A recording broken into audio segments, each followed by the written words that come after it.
Hello, everyone. Thank you, all of you guys, for being here. Today, it's Wednesday, 9th July 2025. Today, we have a new topic.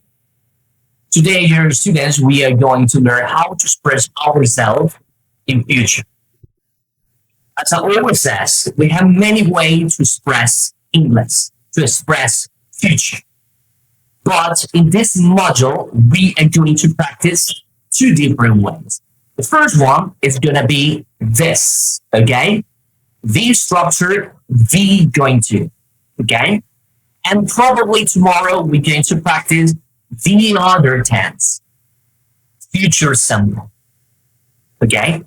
So guys, I think it's time to start. And again, thank you guys for being here. Thank you for giving the opportunity to share with you, okay, to share my word with you, to share our experiences. Okay, so let's begin. Let's begin, dear students. Okay, something quite important about be going to is that we can express future. Be going to means id a. Obviously, we need to conjugate and means the verb to be. You say, I am going to, you are going to, and so on. Okay?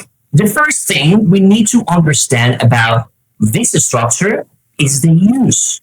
When do we use this structure for? And which situation? All right? We can work with this structure. Remember, be going to. So let's see the number two. Okay, so let's see. The most common structure for talking about the future is be going to. This problem, be going to. Okay, so the first thing we need to understand is the use. When we use this structure and which situation, all right? So the number one, we use be going to talk about general future, plans, intention, and prediction. We can expand the part number three about prediction later, but I need you guys to focus on the number one, plans, and number two, intention.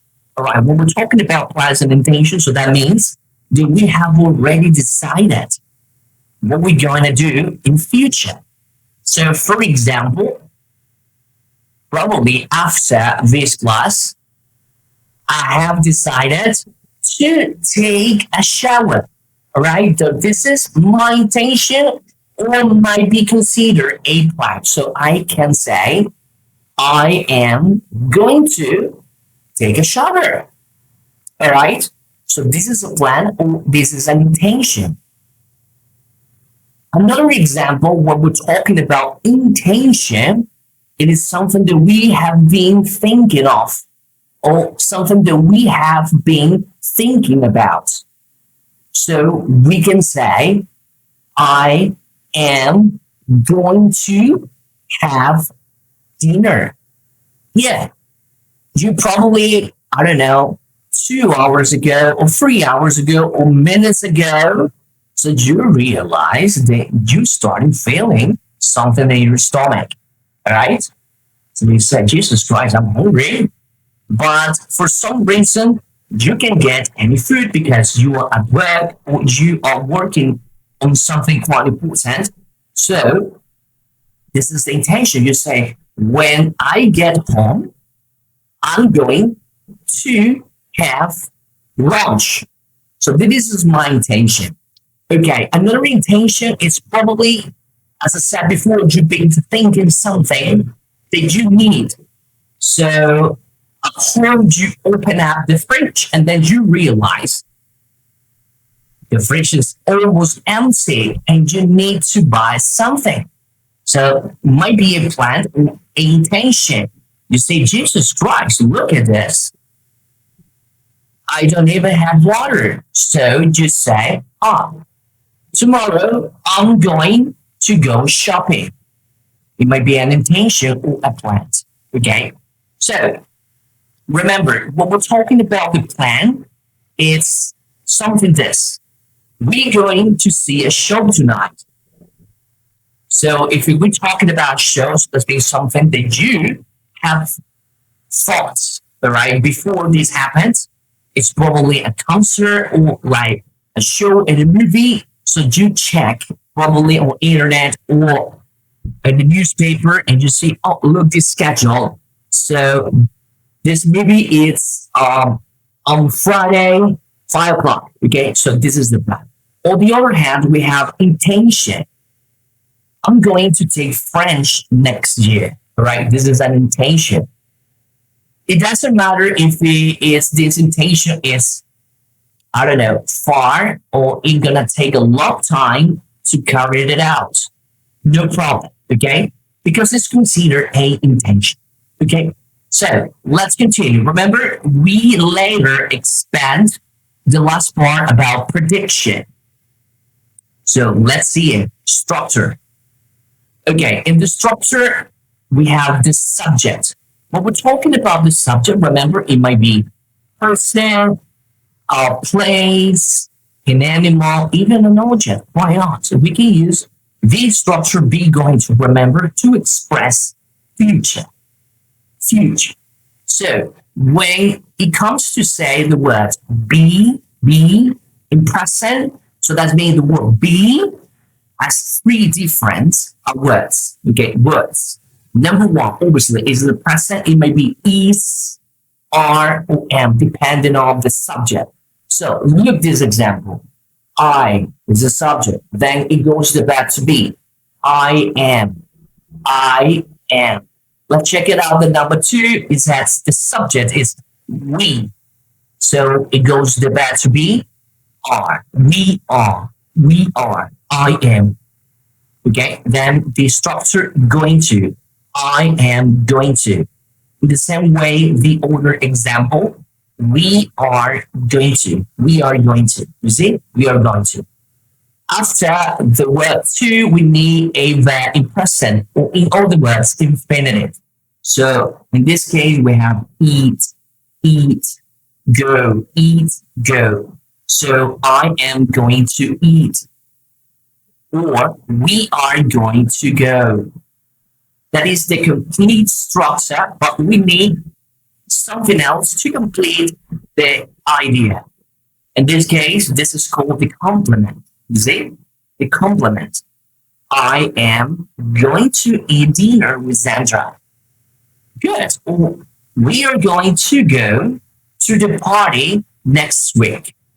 So both sentences can be considered either planned or intention.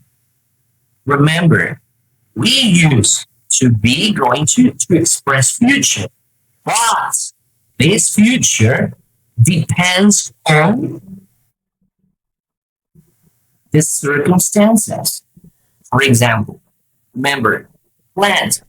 Planned. Oh, I'm going to eat dinner with Sandra. I almost forgot. I'm sorry, I can't go with you. That's a plan we have. Do you have already decided to Sandra to have dinner today or tonight? So, in the number two, we are going to the party next week. Yeah, it might be a plans too. You see? So remember, the going to plans, intention, and also protection. Let's continue. Okay. To make negative sentences, it's quite important to keep in mind that this is the verb to be in present. So remember, we have am, is, are. I am, you are, he is. So am, is, are is the positive. So how can we change the sentences from positive to negative? Yeah, it's quite easy. We only need the word not. Not. So you say, I am not. My mother is not. Or you say, my sister is not. My parents are not. So we add obviously the word not. But remember, in grammar, we can also use that contraction. That contraction is, well, it's basically two words. So we take two words and put it together, and we get one. That is the negative. You see? For example, is not, isn't. The words are not, aren't, aren't. You see? Break it up. So let's read this example. Number one, I'm sorry. Sorry. Number one, it's she is not going to bring her coat. Okay, so again, remember this is the negative was that she is not going to bring her coat. I don't know why. Probably she has already decided not to take her coat. And the number two says they are not going to eat pizza. Probably they ate pizza yesterday or a few minutes ago, so they don't want to eat pizza anymore. So they say, they are not going to eat pizza. Not today. Okay. So remember, positive, negative. So obviously it comes the interrogative way. In the interrogative way, we need to move the verb to be. So like this, the verb to be, then the subject, the structure, the verb, and the complement. Look at this. Is she going to play tonight? So we have a question, we need answers. So the positive, yes, yes, she is, and no, there aren't. Okay, yeah, good. Another kind of question, remember, we can add the WH question right before the verb to be in order to get specific information depending on what you want to know. For example, this is WH question, so it could be where and books, and then we what. Then the verb to be are and is. Subject you, she, okay. Then this structure going to, you see, and the verb eat and do. And the complement we can add a preposition of time, okay, like next year. Okay, so that's it, dear students. Tomorrow we continue learning the same structure. We going to, but this time we're going to practice the use in different circumstances. Remember, do not forget. We going to intention, plans, and prediction. Thank you very much, dear students, and I'll see you tomorrow. Take care.